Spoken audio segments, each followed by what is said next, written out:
അപ്പൊ ചിക്കകമ്പമ്മ SITക്ക് ഒരു പരാതി നൽകുകയുണ്ടായി. അത് ഇങ്ങനെയാണ്. സൗജന്യയുടെ അതിക്രമം നടന്ന ദിവസം അവര് ധർമ്മസ്ഥലയില് ഒരു പ്രകൃതി ചികിത്സാ കേന്ദ്രമുണ്ട്. അതും ഈ വീരേന്ദ്ര ഹെഗ്ഡെ നടത്തുന്ന ഒരു സ്ഥാപനം തന്നെയാണ്. അവിടുന്ന് ഒരു കഷ്ടി ഒരു 100 മീറ്റർ മാത്രം വ്യത്യാസമുള്ളൂ ഈ പറഞ്ഞ ഹോസ്പിറ്റലിന്റെ ഫ്രണ്ട് ഗേറ്റിൽ നിന്ന് കഷ്ടി ഒരു 100 മീറ്ററിന്റെ ഉള്ളില് ദൂരമുള്ള ഈ സൗജന്യയുടെ വീട്ടിലേക്ക് തിരിഞ്ഞു പോകുന്ന ആ ഭാഗം. ഹൈവേ ഒന്ന് ടേൺ ചെയ്തിട്ട് അങ്ങോട്ട് ഇറങ്ങി പോകുന്ന ഒരു വഴിയാണ്. അവിടേക്ക് ഏതാണ്ട് ഒരു 100 മീറ്റർ ദൂരമുള്ളൂ ഈ ഹോസ്പിറ്റലിന്റെ ഫ്രണ്ടിൽ നിന്ന്. അപ്പൊ ഹോസ്പിറ്റലിന് മുന്നിലാണ് സൗജന്യ, അതുപോലെ ആ വഴിക്ക് പോകുന്ന പെൺകുട്ടികളും എല്ലാവരും ബസ് ഇറങ്ങുകയും വീട്ടിലേക്ക് പോവുകയൊക്കെ ചെയ്യുന്ന സ്റ്റോപ്പ് അതാണ്. ഈ സ്റ്റോപ്പിന് ഒരു കഷ്ടി ഒരു 500 മീറ്റർ ബാക്കില്, അത് ഉജിരെ ഭാഗത്ത് നിന്ന് വരുമ്പോ അല്ലെങ്കിൽ കോളേജിൽ നിന്ന് വരുമ്പോ ഒരു 500 മീറ്റർ ബാക്കിലാണ് ഈ ധർമ്മസ്ഥല സ്നാനഘട്ടം എന്ന് പറഞ്ഞ സ്ഥലം. നിങ്ങൾ ടിവിയിലൊക്കെ കാണുന്ന, വാർത്തയിലൊക്കെ കാണുന്നത് സ്നാനഘട്ടം. അവിടെ ഈ ചിന്നയ്യ വെളിപ്പെടുത്തലുകളും കുഴിച്ചുകളിലും എക്സ്കവേഷനൊക്കെ നടന്നുള്ള ആ ഭാഗം. അവിടുന്ന് ആ നദീതീരത്തു നിന്ന്, അല്ലെങ്കിൽ ഈ സ്നാനഘട്ടം എന്ന് പറഞ്ഞ കുളിക്കടവിന്റെ അവിടുന്ന് ടോട്ടൽ ഒരു 600 മീറ്റർ കൂട്ടിയാൽ മതി സൗജന്യ വീട്ടിലോട്ട് തിരിഞ്ഞു പോകുന്ന ഭാഗം. ഒരു 500 മീറ്ററിൽ എത്തുമ്പോ ഈ പറഞ്ഞ പ്രകൃതി ചികിത്സാ കേന്ദ്രമുണ്ട്. അവിടുന്ന് ഒരു 100 മീറ്റർ കൂടി കഴിഞ്ഞാൽ സൗജന്യ വീട്ടിലോട്ട് തിരിഞ്ഞു പോകുന്ന വഴി. ആ വഴിയിൽ നിന്ന് ഏതാണ്ട് ഒരു 1.5 കിലോമീറ്റർ കാണുമായിരിക്കും വീട്ടിലോട്ട്. അത്രയും ദൂരം ആ കുട്ടി നടന്നാ പോകുന്ന. യഥാർത്ഥത്തില് ഈ സൗജന്യെ പ്രതീക്ഷിച്ചിട്ടല്ല ഈ അക്രമികള്, ഉദയ് ജെയിൻ, പ്രവീൺ ജെയിൻ, അതുപോലെയുള്ള ഒരു 4-5 പേര് ഉണ്ടെന്ന് പറഞ്ഞു. അവരവിടെ കാത്തിരുന്നതും വല വിരിച്ചതും സൗജന്യക്ക് വേണ്ടിയിട്ടായിരുന്നില്ല. യഥാർത്ഥത്തില് അവരന്ന് കണക്ക് കൂട്ടിയിരുന്നത് മറ്റൊരു പെൺകുട്ടിയായിരുന്നു. ആ പെൺകുട്ടിയുടെ പ്രായവും ഏറെക്കുറെ ഈ സൗജന്യയുടെ പ്രായം, ഇതേ റൂട്ട് ഒക്കെയുള്ള ഇതേ കോളേജിലൊക്കെ പഠിക്കുന്ന ഒരു കുട്ടിയാണ്. പേര് വർഷ എന്നാണ് ആ കുട്ടിയുടെ പേര്. ഈ കഥ അല്ലെങ്കിൽ ഈ സത്യം, ഈ വാർത്ത എനിക്ക് വിഷ്ണുമൂർത്തി, അദ്ദേഹമാണ് CPM-ന്റെ വർഷങ്ങളായിട്ട്, ഒരു 40 വർഷത്തോളമായിട്ട്, ഏതാണ്ട് പത്മലതയുടെ മരണം അതിന് മുന്നേ തന്നെ ഇവര് വേദവല്ലി അതുപോലെയുള്ള കേസുകളൊക്കെ ഉണ്ട്. ഒരു 10-40 വർഷമായിട്ട് ഈ ധർമ്മസ്ഥല വീരേന്ദ്ര ഹെഗ്ഡേക്കും അദ്ദേഹത്തിന്റെ കുടുംബത്തിനൊക്കെ എതിരായിട്ട് പോരാടിക്കൊണ്ടിരിക്കുന്ന ഇതിന് മുൻനിരയിലുള്ള ഒരു കമ്മ്യൂണിസ്റ്റുകാരനാണ് എനിക്ക് ഈ കഥ നേരിട്ട് പറഞ്ഞത്. കഥയല്ല, സത്യം. അതെന്താന്ന് വെച്ചാല്, ഈ വീരേന്ദ്ര ഹെഗ്ഡേയുടെ കൂടെ ഉണ്ടായിരുന്ന ഒരു എന്താ പറയാ, നമ്മുടെ കണക്കപ്പിള്ളയോ അല്ലെങ്കിൽ അങ്ങനെ ഉള്ള കണക്കുകളും കാര്യങ്ങളൊക്കെ നോക്കുന്ന ഒരു വ്യക്തി ഉണ്ടായിരുന്നു. ആ വ്യക്തിക്ക് അവിടെ സ്വന്തമായിട്ട് കുറെ ഭൂമിയും സ്ഥലങ്ങളും സൗകര്യങ്ങളൊക്കെ ഉണ്ട്. തദ്ദേശീയനാണ്, ഈ നാട്ടുകാരനാണ്, അതുകൊണ്ട് അയാൾക്കുള്ളതാണ്. എങ്ങനെയോ വീരേന്ദ്ര ഹെഗ്ഡേക്ക് അയാളുടെ ഈ സ്വത്തുവകകളില് ഒരു കണ്ണ് വീണു. അപ്പൊ അത് കൈക്കലാക്കാൻ വേണ്ടിയിട്ട് അയാൾ എന്ത് പറഞ്ഞു, ഇദ്ദേഹം, അയാളുടെ പേര് എനിക്ക് അത്ര ഓർമ്മ വരുന്നില്ല, ആ വ്യക്തിയുടെ പേര്, ക്ഷേത്രം വക സ്വത്തെല്ലാം തട്ടിയെടുക്കുമെന്നും കട്ടൂന്നും മോഷ്ടിച്ചു എന്നൊക്കെ അയാളുടെ മേലിൽ പഴി ചാരിയിട്ട് അതിന്റെ പേരിൽ അയാളുടെ ഭൂമിയും സ്വത്തും ഒക്കെ വീരേന്ദ്ര ഹെഗ്ഡേക്ക് എഴുതി കൊടുക്കണമെന്നും പറഞ്ഞ് ഭീഷണിപ്പെടുത്തുകയും നിരന്തരം ശല്യം ചെയ്യുകയും സ്വത്ത് കൈക്കലാക്കാനുള്ള ശ്രമങ്ങളും കേസും അങ്ങനെയൊക്കെ ടോർച്ചറിങ് നടന്നുകൊണ്ടിരിക്കുന്ന സമയമായിരുന്നു. ഈ പറഞ്ഞ വ്യക്തിയുടെ ഭാര്യ വകയായിട്ട് ഈ കല്ലെടുക്ക പ്രഭാകർ എന്ന് പറഞ്ഞ RSS നേതാവ് പേഴ്സണൽ ബന്ധമുണ്ട്. കല്ലെടുക്ക പ്രഭാകർ ഭട്ടിന് വേണ്ടപ്പെട്ട ആളാണ് ഈ പറഞ്ഞ വീരേന്ദ്ര ഹെഗ്ഡെയുടെ ഈ പഴയ കാര്യസ്ഥൻ കണക്കപ്പിള്ള ഒക്കെ ആയിട്ടുള്ള വ്യക്തി. അദ്ദേഹത്തിന്റെ മകളാണ് വർഷ എന്ന് പറഞ്ഞ ഈ യുവതി. ഏതാണ്ട് 17-18 വയസ്സുള്ള സൗജന്യന്റെ അതേ പ്രായം ഉള്ള ആ കുട്ടി. അപ്പൊ ആ കുട്ടിയെ തട്ടിക്കൊണ്ടുപോകാനുള്ള പ്ലാനിലായിരുന്നു ഉദയ് ജെയിനും ഈ പ്രവീൺ ജെയിൻ എന്നൊക്കെ പറഞ്ഞ ആളുകൾ. ഈ ഉദയ് ജെയിൻ എന്ന് പറഞ്ഞ ഒരു ഏഴാം കൂലി മാത്രമാണ്. പ്രവീൺ ജെയിൻ ആണെന്ന് തോന്നുന്നു ഈ ഹെഗ്ഡെയുടെ അനുജന്റെ മോഹൻ ഹർഷേന്ദ്ര ജെയിൻ, അയാളുടെ മകൻ ഈ കൂട്ടത്തിലുണ്ടായിരുന്നു. അപ്പൊ അന്നേ ദിവസം ഭാഗ്യവശാല് ഈ ചിക്ക കമ്പമ്മ എന്ന പേരുള്ള ആ സ്ത്രീ, മണ്ഡ്യക്കാരി ആയിട്ടുള്ള ആ സ്ത്രീ, ദീപാവലിയുടെ പടക്കം പൊട്ടലാണ് അവിടെയൊക്കെ. ഇവിടെ ദീപാവലി വലിയ ഉത്സവമാണ് നമ്മുടെ നാട്ടിലെ പോലെ. അതിനേക്കാൾ ഇവിടെ മൈസൂര് അറിയാലോ. അപ്പൊ ചിക്ക കമ്പമ്മ അന്ന് അവിടെ വന്നിട്ട് ഡോക്ടറെ കാണാൻ വേണ്ടിയിട്ട് വന്ന് വെയിറ്റിംഗ് ഉള്ള സമയം. അവരത്രയും ദൂരെ നിന്ന് വന്നുകൊണ്ട് ഇവിടെ വൈകിയാണ് എത്തിയിരിക്കുന്നത്. അപ്പൊ അവർ ഈ ബസ് സ്റ്റോപ്പിന്റെ മുന്നിൽ അല്ലെങ്കിൽ ചികിത്സാ കേന്ദ്രത്തിന് മുന്നിൽ ഉള്ള ആ ബസ് സ്റ്റോപ്പിൽ നിൽക്കുക കാരണം കൊണ്ട് അവിടെയാണ് ഈ കുട്ടി ബസ് ഇറങ്ങുന്നതും പോകുന്നതും വീട്ടിലോട്ട് തിരിഞ്ഞു പോകുന്നു. അവിടെ തന്നെ ഈ സ്ത്രീയും വെയിറ്റ് ചെയ്യുന്നു. അവരെ കൂടെ വേറൊരാളും കൂടി, കുറച്ചും കൂടി പ്രായമുള്ള ഒരു കമ്പനിയും കൂടി ഉണ്ട്. അപ്പൊ അവർ രണ്ടുപേരും വെയിറ്റ് ചെയ്യുമ്പോ ഈ ഉദയ് ജെയിൻ എന്ന് പറഞ്ഞ ഓട്ടോക്കാരാണ് വിക്കിയോ സംസാരമാണ്. അവൻ വന്ന് എന്താ അവിടെ ഇരിക്കുന്നത്, അവിടെ ഇരിക്കാൻ പറ്റില്ല, പൊക്കോ, ഇവിടെ അത്ര ശരിയല്ല, അങ്ങനെ എന്നൊക്കെ പറഞ്ഞ് ഭീഷണിപ്പെടുത്തി അവരെ പറഞ്ഞു വിടാൻ പറ്റും. ഡോക്ടർ ഇവിടെ ഇല്ല, അന്ന് ചികിത്സയില്ല എന്ന് പറഞ്ഞ് ഓടിക്കാൻ. അവരതൊന്നും കൂട്ടാക്കിയില്ല. അങ്ങനെ ഇരിക്കുമ്പോഴാണ് ഈ സൗജന്യം അവിടെ ബസ് ഇറങ്ങി പോകുന്നത്. അപ്പൊ അവരെ കണ്ടപ്പോ കുടുംബത്തിലെ ഒരു അംഗമാണ് ജ്യോതി എന്ന് പേരുള്ള ഒരു കുട്ടി ഉണ്ട് അവരുടെ കുടുംബത്തില്. കണ്ട ആ ജ്യോതിയുടെ പോലെ ഇരിക്കുന്നില്ലേ എന്ന് കൂടെയുള്ള സ്ത്രീയോട് ചൂണ്ടിക്കാണിക്കുകയും ചെയ്തു. ആ ശരിയാണെന്നും പറഞ്ഞു. അങ്ങനെ അവർക്കത് മെമ്മറിയിൽ പതിഞ്ഞിട്ടുണ്ടായിരുന്നു. അവരുടെ ബന്ധുവായിട്ടുള്ള ജ്യോതിനെ പോലെ ഇരിക്കുന്ന കാരണം കൊണ്ട് അവരെ പ്രത്യേകം നോട്ട് ചെയ്തിട്ടുണ്ടായിരുന്നു. അങ്ങനെ ഇരിക്കുമ്പോ ഈ ഓട്ടോറിക്ഷക്കാരെല്ലാരും മടങ്ങിപ്പോയ ആൾക്കാർ തിരിച്ചു വരും. ഈ കുട്ടീനെ പിടിച്ചു പൊക്കിയെടുത്ത് വണ്ടിയിൽ ഇട്ട് ചെയ്തു. അവരത് കണ്ടുവന്നു. ഇവരെ അവിടുന്ന് ഓടിച്ചു വിടുകയും ചെയ്തു. ആ സ്ത്രീനെ അതിന് ശേഷം വന്നിട്ട് നിങ്ങളിവിടെ നിൽക്കേണ്ടത്, ആകെ പ്രശ്നം, നിങ്ങളെന്താ ഇവിടെ, എന്തിനാ ഇവിടെ വന്നേ, ആകാതെന്നൊക്കെ പറഞ്ഞ് ഭീഷണി വന്നു. അവരെ ദുർനടത്തക്കാരെ ചിത്രീകരിക്കാനും തല്ലി ഓടിക്കാനുള്ള ശ്രമമൊക്കെ കണ്ടു. അങ്ങനെ അവരവിടുന്ന് പോയി. പിന്നെ അവരത് മറന്നുപോയി എന്നുള്ളതാണ്. അവരെ ദൈനംദിന ജീവിതങ്ങളിൽ അവർ വളരെ ബിസി ആയിട്ടുള്ളൊരു സ്ത്രീയാ. ബുക്ക് ബൈൻഡിങ് തുടങ്ങിയിട്ട് അംഗനവാടി ജീവനക്കാരിയാണ്. അത് കഴിഞ്ഞിട്ടുള്ള സമയം അവര് രാത്രി 10-11 മണി വരെ കഠിനാധ്വാനം ചെയ്തു. ടൈലറിങ്, ബുക്ക് ബൈൻഡിങ്, അതുപോലെ ഒരുപാട് ജോലികളൊക്കെ ഇൻവോൾവ് ആയിക്കൊണ്ടിരിക്കുന്ന ഒരു സ്ത്രീയാണ്. അപ്പൊ അങ്ങനെ അവര് ജോലി തിരക്കുകൾ, മൊബൈൽ നോക്കാനോ വാർത്ത നോക്കാനോ ടൈം കിട്ടുന്നില്ല. അങ്ങനെ അറിഞ്ഞില്ല, ശ്രദ്ധിച്ചില്ല അത്, ഈ വാർത്ത പുറത്തു വന്നു.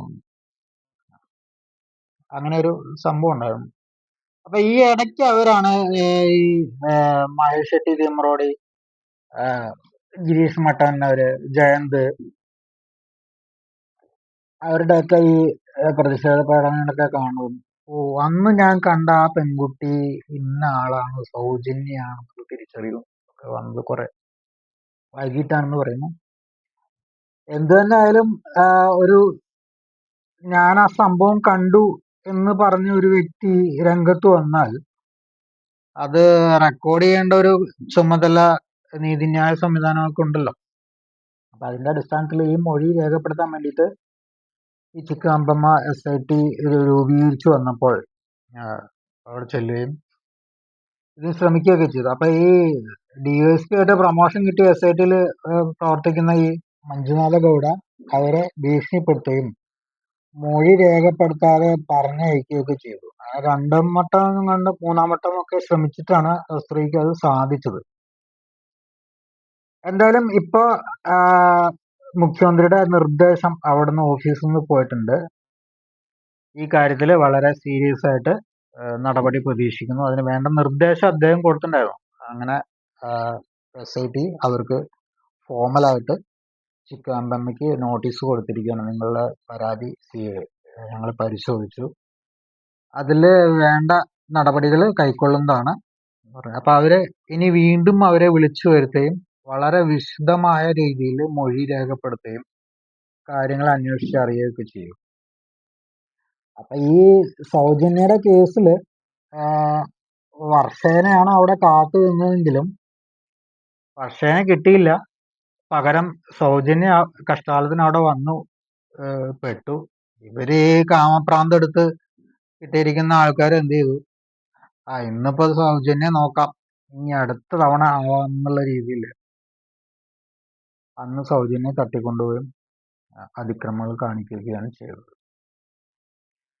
വളരെ എന്താ പറയാ അതിനൊക്കെ. ആ കുട്ടീനെ അവരെ ബന്ധുക്കള് തൊട്ടടുത്തും അവര് വളരെ പ്രബലരായ ആൾക്കാരാണ്. ഈ സൗജന്യയുടെ വീട്ടുകാരെന്ന് പറഞ്ഞാൽ നിസ്സാരക്കാരൊന്നുമല്ല. നല്ല സാമ്പത്തിക ശേഷിയുള്ളവരാണ് അവര്. ഞാൻ പോയിണ്ടായിരുന്നു ഒരു വീട്ടില്. ഞാനും എൻ്റെ മോള് അഞ്ചു, ചിന്നു എന്ന് വിളിക്കുന്ന ആ കുട്ടീനെ ഞാൻ 2 ദിവസം അവരുടെ വീട്ടില് കൊണ്ട് നിർത്തിയിരുന്നു. അപ്പൊ എനിക്ക് അവരെ കുറിച്ച് ഏറെക്കുറെ ഒരു ഐഡിയ കിട്ടിയിട്ടുണ്ട്. പുരന്ദരഗൗഡ എന്ന് പറഞ്ഞ ഒരു അനുജൻ, അതുപോലെ ഈ വിട്ടലഗൗഡ എന്ന് പറഞ്ഞ ചേട്ടൻ, അവരൊക്കെ തൊട്ടടുത്തടുത്ത് തന്നെയാണ്. വലിയ തോതിൽ കൃഷിയും കാര്യങ്ങളൊക്കെ ഉള്ള നല്ല അതിസമ്പന്നരായ വ്യക്തികൾ തന്നെയാണ് ഇവരൊക്കെ. അപ്പൊ അവരുടെ സ്വാധീനവും അല്ലെങ്കിൽ അവരുടെ കഴിവും ഒക്കെ വെച്ചിട്ട് ഉടനെ തന്നെ അവർ അന്വേഷിക്കുകയും ഒരു 100-300ഓളം പേര് ആ കാട്ടിലും പരിസരത്തും എല്ലാം തെരഞ്ഞു നടക്കുകയൊക്കെ ചെയ്തിട്ടുള്ള സൗജന്യനെ കാണാതായതിനു ശേഷം വളരെ അപ്പൊ തന്നെ അവര് അതിൽ ആക്ട് ചെയ്യും. ഇത് മറച്ചു വെക്കാൻ പറ്റില്ല, അല്ലെങ്കിൽ ഒരുപാട് നേരം മുന്നോട്ട് കൊണ്ടുപോകാൻ പറ്റില്ല എന്നുള്ള ഒരു അവസ്ഥ ഉള്ളത് കൊണ്ട് മാത്രമാണ് പിറ്റേ ദിവസം ആ കുട്ടിയുടെ ബോഡി കണ്ടെത്തിയത്. അല്ലെങ്കിൽ ഒരിക്കലും ആ ബോഡി കാണാതെ ഈ പറഞ്ഞ അൺനാച്ചുറൽ ഡെത്തുകളോ അല്ലെങ്കിൽ മട്ടന്നവര് പറഞ്ഞ പോലെ കിഡ്നി ലിവറൊക്കെ അവർ ഈ ക്രിയകളൊക്കെ ചെയ്യുകയും ചെയ്യും. ആ ബോഡിയിൽ നിന്ന് എടുക്കാവുന്ന സാധനങ്ങളെല്ലാം എടുക്കും. ചെറിയൊരു രീതിയിൽ പറയുകയാണെങ്കിൽ കണ്ണിന്റെ ഇതിന്റെ കോർണിയ, ഇതിന്റെ മുകളിലുള്ള ആ ഒരു സ്ഥലം എന്ന് പറയാ, ലെൻസ്, ഇതൊക്കെ ഒരു 16 ദിവസം വരെ കഴിഞ്ഞിട്ടാണെങ്കിലും മൃതശരീരത്തിൽ നിന്ന് ശേഖരിക്കാനും പ്രിസർവ് ചെയ്ത് വെക്കാനും പറ്റും. പ്രിസർവ് ചെയ്ത് വെച്ച് കഴിഞ്ഞാൽ പിന്നെ 1 വർഷം കഴിഞ്ഞിട്ടാണെങ്കിലും 2 വർഷം കഴിഞ്ഞിട്ടാണെങ്കിലും യൂട്ടിലൈസ് ചെയ്യാൻ പറ്റും. അതുപോലെ 36 മണിക്കൂർ സമയം വരെ, മരിച്ചതിന് ശേഷം 36 മണിക്കൂർ വരെ സമയം എടുത്തിട്ട് അതിനുശേഷവും ബോഡിയിൽ നിന്ന് കിഡ്നി ഹാർവെസ്റ്റ് ചെയ്ത് പ്രിസർവ് ചെയ്ത് വെക്കാൻ പറ്റും. ആ പ്രിസർവ് ചെയ്ത ബോഡി സൂട്ടബിൾ ആയിട്ടുള്ള ഒരു എന്താ പറയാ, ഒരു ആവശ്യക്കാരനെ, സ്വീകർത്താവിനെ കിട്ടിക്കഴിഞ്ഞാൽ അയാളിലേക്ക് അത് മാറ്റി പിടിപ്പിക്കാനും പറ്റും. എടുക്കാൻ വേണ്ടി അല്ലെങ്കിൽ പ്രിസർവ് ചെയ്യാൻ വേണ്ടിയുള്ള സമയമാണ് ഈ പറഞ്ഞ 36 മണിക്കൂർ. പ്രിസർവ് ചെയ്ത് വെച്ച് കഴിഞ്ഞാൽ പിന്നെ 1 വർഷം കഴിഞ്ഞിട്ടോ അല്ലെങ്കിൽ ഒരു 2 മാസം കഴിഞ്ഞിട്ടോ അതിന് സ്യൂട്ടബിൾ ആയിട്ടുള്ള മാച്ചായിട്ടുള്ള DNA മാച്ചായിട്ടുള്ള ആളെ കിട്ടി കഴിഞ്ഞാൽ അയാളിലേക്ക് അത് മാറ്റി വെക്കാവുന്നതേ ഉള്ളൂ. അപ്പോ അവർക്ക് ഈ പറഞ്ഞ അവരുടെ ലൈംഗിക വിക്രിയകൾ ചെയ്യാനും പറ്റും. ആഫ്റ്റർ ആ ബോഡീനെ ലക്ഷങ്ങൾ വില മതിക്കുന്ന ഒരു എന്താ പറയാ, സ്പെയർ പാർട്സ് ഊരിയെടുക്കാൻ പറ്റുന്ന ഒരു വണ്ടി കച്ചവടക്കാർ ചെയ്യില്ലേ, ആക്രി വണ്ടി പൊളിച്ചിട്ട് ആവശ്യക്കാർക്ക് കാർബറേറ്ററോ എഞ്ചിനോ പവർ വിൻഡോയോ പവർ സ്റ്റിയറിങ്ങോ ഡിഫറൻഷ്യലോ ഗിയർ ബോക്സ് എന്താ വേണ്ടെന്ന് വെച്ചാൽ ഊരി കൊടുക്കുന്ന അതേപോലെ ഒരു സംവിധാനമാണ് ഇവിടെ നടപ്പിലാക്കിക്കൊണ്ടിരുന്നവര്. എന്താണ് ഇതിന് പറയുക? ഏതൊരു വ്യക്തിയെയും അയാള് എത്ര പ്രൂഫ് കൊടുത്തിട്ട് ID പ്രൂഫും ഫോൺ നമ്പറും കോഷൻ ഡെപ്പോസിറ്റും പേഴ്സണൽ ബിലോങ്ങിങ്സിന് രജിസ്റ്ററും എല്ലാം കൊടുത്ത് ആ പിറ്റേ ദിവസം ചിലപ്പോ ആ ക്ഷേത്രത്തിൽ പോയിട്ട് ഒരു വഴിപാട് പോലും കഴിച്ചിട്ടുണ്ടാവും. ചിലരൊക്കെ 2 ദിവസം 3 ദിവസമൊക്കെ അവിടെ തങ്ങുന്നുണ്ട് ഈ ലോഡ്ജുകൾ. ഇതിന് ശേഷമാണ് അവര് കെട്ടിത്തൂക്കൽ ലോഡ്ജിൽ കെട്ടിത്തൂക്കുക. ഒരു കേസുണ്ട് മംഗലാപുരത്ത്, ഒരു നേത്രാവതി എന്ന് പറഞ്ഞ ഒരു വൈഫ്, ഒരു 45 വയസ്സ്, പുരന്തരാന്നോ എന്തോ പേര്, ബ്രാഹ്മണന്മാരാ. അദ്ദേഹത്തിന് ഒരു 60 വയസ്സൊന്നുണ്ട്, ആ വൈഫിന് ഒരു 55 വയസ്സ്. ഇവര് രണ്ടുപേരും ധർമ്മസ്ഥല ലോഡ്ജിൽ വന്ന് റൂം എടുത്തിട്ട് അവിടെ ഒരു റൂമിലുള്ളത് ആകെ ഒരു സീലിംഗ് ഫാനാണ്. ഈ ഒരു സീലിംഗ് ഫാനില് നൈലോൺ റോപ്പ് ഉപയോഗിച്ചിട്ട് ഈ വയസ്സായ ദമ്പതികൾ നൈലോൺ റോപ്പ് കൊണ്ടുവന്നിട്ട് ആ ഒരു സീലിംഗ് ഫാനില് ഒരു സ്റ്റൂൾ ഉപയോഗിച്ച് രണ്ടുപേരും കൂടി കയറി തൂങ്ങി മരിക്കുകയാണ്. ഈ മരിച്ചത് എന്തിനാന്നുള്ളതാണ് വളരെ രസകരമായുള്ള വസ്തുത.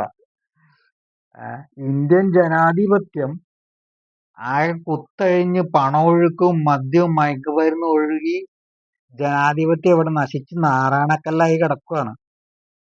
അങ്ങനെയുള്ള ഈ ജനാധിപത്യത്തെ നേരാക്കാനും നന്മ കൊണ്ടുവരാനും ഈ വീരേന്ദ്ര ഹെഗ്ഡെ എന്ന് പറഞ്ഞ അദ്ദേഹത്തിന്, ആ ദൈവ മനുഷ്യന്, മഴശെട്ടി ഗിരീഷ് മട്ടന്നവർ പറയുന്ന ഒരു വാക്കുണ്ട്, നഖലി ദേവ മാനവ.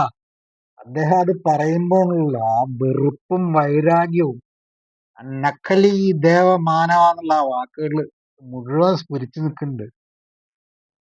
ആ നഖലി ദേവമാനവനെയാണ് ഈ ദമ്പതികൾ ഇന്ത്യൻ ജനാധിപത്യത്തിനെ സംസ്കരിക്കാൻ കഴിവുള്ള ഒരേ ഒരു വ്യക്തിയായിട്ട് വാഴ്ത്തിക്കൊണ്ട്, അദ്ദേഹത്തിന് അതിന് കഴിയുള്ളൂ. അദ്ദേഹത്തിന് അത് കഴിയാൻ വേണ്ടിയിട്ട് ഇവരെന്തിന് ആത്മഹത്യ ചെയ്യേണ്ട ആവശ്യം? അദ്ദേഹത്തിന് അത് കഴിയുമെങ്കിൽ അവരും അത് ചെയ്യണം. അതിന്റെ പേരിൽ ഈ ബ്രാഹ്മണ ദമ്പതികള് ധർമ്മസ്ഥല ക്ഷേത്രത്തിൽ വന്നിട്ട് അവരുടെ ലോഡ്ജിൽ വന്നിട്ട് ഒരു കയറിൽ രണ്ടുപേരും കൂടി തൂങ്ങിച്ചാവാൻ, അവർക്ക് രണ്ടുപേരും കൂടി ആ സ്റ്റൂളിൽ കയറി നിൽക്കാൻ പറ്റുന്ന പോലെ എനിക്ക് തോന്നുന്നില്ല, ബാലൻസ് ചെയ്തിട്ട് ഈ പ്രായത്തില്. പിറ്റേ ദിവസം എന്നിട്ട് അത് അൺനാച്ചുറൽ ഡെത്തിൽ രേഖപ്പെടുത്തേണ്ടി വന്നു. കാരണം മംഗലാപുരത്ത് അവർക്ക് പേഴ്സണൽ സ്വത്തും പ്രോപ്പർട്ടികളും കാര്യങ്ങളൊക്കെ കാണാം. അത് അന്വേഷിച്ചാൽ അറിയാവുന്ന ഒരു സത്യമാണ്. ആ സ്വത്തുവകകൾ ഇപ്പോ വീരേന്ദ്ര ഹെഗ്ഡെയുടെ പേരിൽ തന്നെ ആയിരിക്കും, യാതൊരു സംശയവുമില്ല ആ കാര്യത്തില്. ഇതിനിടയില് പറയുന്ന ഒരു സുജാത ഭട്ടിന്റെ കേസുണ്ടല്ലോ, അത് ഇത് തന്നെയാണ് സംഭവം. അവരുടെ സ്വത്തുവകകളെല്ലാം ഇദ്ദേഹം തട്ടിയെടുത്തു, അയാളുടെ പേരിലാക്കി കഴിഞ്ഞു. അത് പിന്നീട് വിശദീകരിക്കാം. ഒരുപാട് പരസ്പരം ബന്ധമുള്ള വളരെ വളരെ കുറെ അറകളുള്ള ഒരു കേസാണ്. ഈ തേനീച്ചപ്പെട്ടി തുറന്ന് നോക്കിയ, ഹണികോമ്പ് തുറന്നു നോക്കിയല്ലേ അതില് കുറെ അറകൾ എന്ന് പറഞ്ഞ പോലെ ഈ കേസിന് വളരെ വളരെ വളരെ അർത്ഥങ്ങളുണ്ട്, വിശാലമായ കുറെ തലങ്ങളുണ്ട്. അപ്പൊ നിങ്ങൾക്കത് കോംപ്ലിക്കേഷൻ ആവണ്ട, അത് പിന്നീട് ഒരു തരത്തില് പിന്നീട് ഒരിക്കൽ ഞാനത് വിശദീകരിക്കാം. എന്തായാലും അത് ഇവര് അൺനാച്ചുറൽ ഡെത്തില് രജിസ്റ്റർ ചെയ്തിട്ടുണ്ടായിരുന്നു ഇവരുടെ മരണം. പക്ഷെ അതിൽ രസം എന്താന്ന് വെച്ചാൽ ഈ രണ്ടുപേരും ആത്മഹത്യ ചെയ്തിട്ട് അതില് സ്ത്രീയുടെ പേര് അവര് അൺനാച്ചുറൽ ഡെത്ത് നിന്ന് ഒഴിവാക്കി കളഞ്ഞു. ഭർത്താവിന്റെ പേര് മാത്രമേ ഉള്ളൂ. എന്നാൽ സ്ത്രീയുടെ വന്ന എന്തോ പ്രശ്നം ഉണ്ടെന്ന് തോന്നുന്നു, അങ്ങനെ അത് അവര് ഒഴിവാക്കി. എന്തായാലും ഈ ധർമ്മസ്ഥലയില് ഇവിടെ സർക്കാർ ആശുപത്രി ഉണ്ട്, ഉജിര ബെൽത്തങ്ങാടി സംവിധാനങ്ങളൊക്കെ ഉണ്ട്. പോസ്റ്റ്മോർട്ടം ചെയ്യാൻ ഡോക്ടറും കാര്യങ്ങളൊക്കെ ഉണ്ട്. അവിടെ മോർച്ചറി ഉണ്ട്. മറവ് ചെയ്യാൻ സർക്കാർ മറ്റേ ശ്മശാനം, രുദ്രഭൂമി എന്ന് കന്നഡയിൽ പറയും, രുദ്രഭൂമിയൊക്കെ ഉണ്ട്. എങ്കിലും എന്താണെന്നറിയില്ല, ഇവിടെ നടക്കുന്ന എല്ലാ കേസുകളിലും ആ ബോഡികൾ ആംബുലൻസിൽ കയറ്റി ഇവിടുന്ന് ധർമ്മസ്ഥല ഒരു KS ഹെഗ്ഡെ എന്ന് പറഞ്ഞാല് ഈ ജൈനന്മാരുടെ മൂപ്പനാണ് ഹെഗ്ഡെ. മൂപ്പൻ സ്ഥാനത്തുള്ള വ്യക്തിക്കാണ് ഹെഗ്ഡെ എന്ന് പറഞ്ഞൊരു സ്ഥാനപ്പേരുള്ളത്. KS ഹെഗ്ഡെ എന്ന് പറഞ്ഞ ജെയിൻ ഹോസ്പിറ്റലിൽ മംഗലാപുരത്ത് കൊണ്ടുപോയി അവിടെ ഉള്ള മാബൽ ഷെട്ടി എന്ന് പറഞ്ഞ ഒരു പ്രൈവറ്റ് ഡോക്ടറാണ് ഈ ബോഡി എല്ലാം പോസ്റ്റ്മോർട്ടം ചെയ്യുന്നതും. രസം എന്താന്ന് വെച്ച് കഴിഞ്ഞാൽ ഈ പ്രൈവറ്റ് സുഹൃത്ത് മനാഫ് ഒരിക്കലും പറയുന്നുണ്ടായി, ആദ്യമായിട്ടല്ലേ ഞാൻ കേൾക്കുന്നത് ഒരു സ്വകാര്യ ഹോസ്പിറ്റലിന് ഇങ്ങനെ ഒരു പ്രൈവറ്റ് ശ്മശാനം ഉണ്ട് എന്നുള്ളതൊക്കെ ഞാൻ കേൾക്കുന്ന ആദ്യമായിട്ട്. ശരിയാണ്, അങ്ങനെ പ്രൈവറ്റ് ശ്മശാനം സ്വന്തമായിട്ടുള്ള ലോകത്ത് തന്നെ ചിലപ്പോ ഒരുപക്ഷെ ഒരേ ഒരു ഹോസ്പിറ്റലായിരിക്കാം ഈ പറഞ്ഞ KSRയുടെ ഹോസ്പിറ്റല്. അപ്പൊ ബോഡി അവിടെ അടക്കം ചെയ്യാൻ വരെയുള്ള സംവിധാനങ്ങൾ അവിടെ ഉണ്ട്.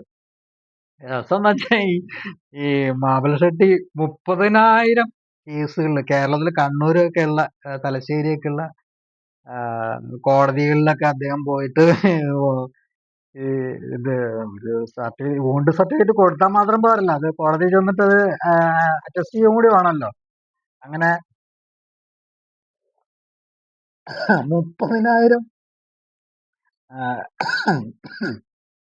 വോണ്ട് സർട്ടിഫിക്കറ്റ് വരെ അദ്ദേഹം കൊടുത്തിട്ടെന്ന് പറയാം. 3,000 പോസ്റ്റ്മോർട്ടങ്ങളാണ്, എന്തൊക്കെ കണക്ക് പറഞ്ഞു. ഈ ചിന്നയ്യ ഫസ്റ്റ് സ്റ്റേറ്റ്മെന്റ് കൊടുത്തിട്ട് അവിടെ ഒരു 16 പോയിന്റ് ഒക്കെ മാർക്ക് ചെയ്ത് SIT അവിടെ എക്സ്കവേഷൻ ഒക്കെ തുടങ്ങിയ ഘട്ടമുണ്ടല്ലോ, കുറച്ച് പാർട്സ് ഒക്കെ ഇങ്ങനെ പൊന്തി വരാനൊക്കെ തുടങ്ങി, എല്ലുകളൊക്കെ കിട്ടാൻ തലവെട്ടി കിട്ടി. ആ സമയത്ത് ഈ KSRയുടെ ഹോസ്പിറ്റലിൽ ഈ മാബിൾ ഷെട്ടി ഒരു പ്രസ്താവന കൊടുത്തത്, അത് എന്താ സ്വാഭാവികം, ഞാൻ തന്നെ അവിടെ ചെന്നിട്ട് ഒരു 70 പോസ്റ്റ്മോർട്ടം ആ സ്ഥലത്ത് നിന്നിട്ട് ഞാൻ ചെയ്തിട്ടുണ്ട്, അതിന്റെയൊക്കെ ബോഡിയൊക്കെ കുഴിച്ചിട്ടുണ്ട്, അതാണ് ഇപ്പൊ എടുത്തത്, അതിപ്പോ ഇത്ര വലിയ സ്വാഭാവികത ഇല്ല എന്നുള്ള ടിവിയില് അദ്ദേഹം ചാനലുകളിലും യൂട്യൂബിലും അല്ലാതെ സാറ്റലൈറ്റ് ചാനലുകളിലൊക്കെ അദ്ദേഹത്തിന്റെ അഭിമുഖം വരികയുണ്ടായി. അത് സ്വയം കുഴിച്ച ഒരു കുഴിയിൽ ചാടലായി പോയി, അത് അവിടെ ഇരിക്കട്ടെ. അപ്പൊ അങ്ങനെ പല തെളിവുകളും ഈ കാര്യത്തില് SIT നിരന്തരം സംഘടിപ്പിക്കുകയും ഈ അന്വേഷണം കൊണ്ട് നിരന്തരം മുന്നോട്ട് പോവുകയും ചെയ്യുന്നതായിട്ടുള്ള തെളിവുകളാണ് ഇപ്പൊ പുറത്തു വന്നുകൊണ്ടിരിക്കുന്നത്. നേരത്തെ ഉണ്ടായിരുന്നതിൽ വിപരീതമായിട്ട് ഇപ്പൊ SIT ചെയ്യുന്ന കാര്യങ്ങൾ അവര് സ്റ്റേറ്റ്മെന്റ് ആയിട്ട് കുറേശ്ശെ പുറത്തു വരാൻ തുടങ്ങിയിട്ടുണ്ട്. ഈ പറഞ്ഞ പോലെ ചിക്കമ്പമ്മയ്ക്ക് ഒരു ഇത് കൊടുത്തായിരുന്നു, നിങ്ങളുടെ പരാതി ഞങ്ങൾ സ്വീകരിച്ചു കൊണ്ട് ഒരു റെസിപ്റ്റ് അയച്ചു കൊടുക്കുന്നു. ആ റെസിപ്റ്റ് ഒക്കെ അതുപോലെ തന്നെ പരസ്യമായിട്ട് ഇപ്പൊ പുറത്തു വരുന്നുണ്ട്.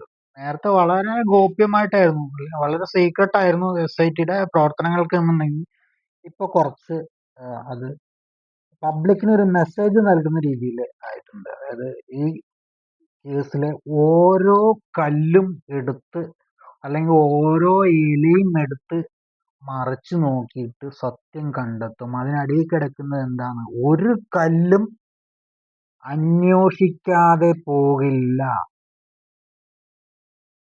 എത്ര വലിയ ആളായാലും അന്വേഷിക്കും, എത്ര വലിയ ആളായാലും വിളിച്ചു വരുത്തി തെളിവെടുക്കും, നടപടികളുമായിട്ട് മുന്നോട്ട് പോകും എന്ന് വളരെ ശക്തമായ ഒരു സൂചനയാണ് ഇത് നൽകുന്നത്. അതൊക്കെ എന്തൊക്കെ തന്നെ ആയാലും 27-ാം തീയതി സൗജന്യ കേസ് പ്രവർത്തകര് മഹേഷെട്ടി ഇമ്രോഡിനെ നാട് കടത്താൻ വേണ്ടിയിട്ട് ഒരു ശ്രമം ഇവരുണ്ടായി.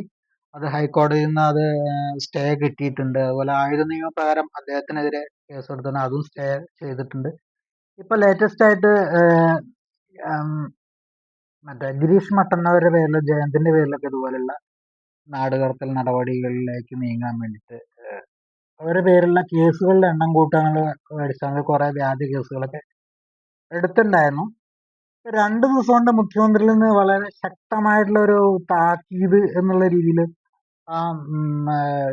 മഞ്ജുനാഥ ഗൗഡനെ തിരിച്ച് ട്രാൻസ്ഫർ ചെയ്യും, ഡീപ്രമോട്ട് ചെയ്യുകയൊക്കെ ചെയ്തിട്ട് വളരെ ശക്തമായിട്ടുള്ള നടപടികളുടെ അടിസ്ഥാനത്തിൽ ഇനി അങ്ങോട്ട് ഇത് അത്തരം പ്രവൃത്തികളൊന്നും ഉണ്ടാവില്ല, സാക്ഷികളെ ഭീഷണിപ്പെടുത്തുകയും അവരെ മാനസികമായിട്ട് പീഡിപ്പിക്കുകയും അപമാനിക്കുകയൊക്കെ ചെയ്യുന്ന ആ തരത്തിലുള്ള ഇതുപോലുള്ള പ്രവൃത്തികളൊന്നും ഇനി ഉണ്ടാവില്ല എന്നൊരു പ്രതീക്ഷ നമുക്ക് വന്നിട്ടുണ്ട്. കാരണം ഇതുവരെ സർക്കാരിൽ നിന്ന് അല്ലെങ്കിൽ മുഖ്യമന്ത്രിയിൽ നിന്ന് ഇങ്ങനത്തെ ഒരു പ്രതികരണം നമുക്ക് കാണാൻ കഴിഞ്ഞിട്ടുണ്ടാവില്ല.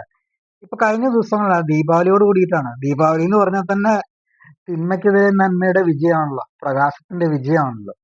അപ്പൊ ആ ദീപാവലിക്ക് ശേഷമായിരിക്കും. ഞാൻ നേരത്തെ ഒരു ഫേസ്ബുക്കിൽ ഒരു പോസ്റ്റ് വിട്ടിരുന്നു, ഇതുപോലെ തന്നെ ഈ ഏതാണ്ട് ഈ അർത്ഥത്തിൽ വരുന്ന തിന്മയ്ക്കെതിരെ നന്മയ്ക്ക് വിജയം വരുന്ന നാളുകൾ എത്തിയിരിക്കുന്നു എന്നുള്ള രീതിയിൽ ഞാൻ ഒരു പോസ്റ്റ് ഇടുകയുണ്ടായി. അത് സത്യമാവുന്ന രീതിയിൽ, അത് തികച്ചും അന്വർത്ഥമാവുന്ന രീതിയിൽ ഈ ദീപാവലി നാളുകളിൽ മുഖ്യമന്ത്രി സിദ്ധാരാമയ്യ നിന്നും വളരെ അനുകൂലമായിട്ടുള്ള നിലപാട്, വളരെ ശക്തമായിട്ടുള്ള നിലപാട് എസ് ഐ ടിക്കായാലും ശരി, ശത്രുക്കൾക്കായാലും ശരി.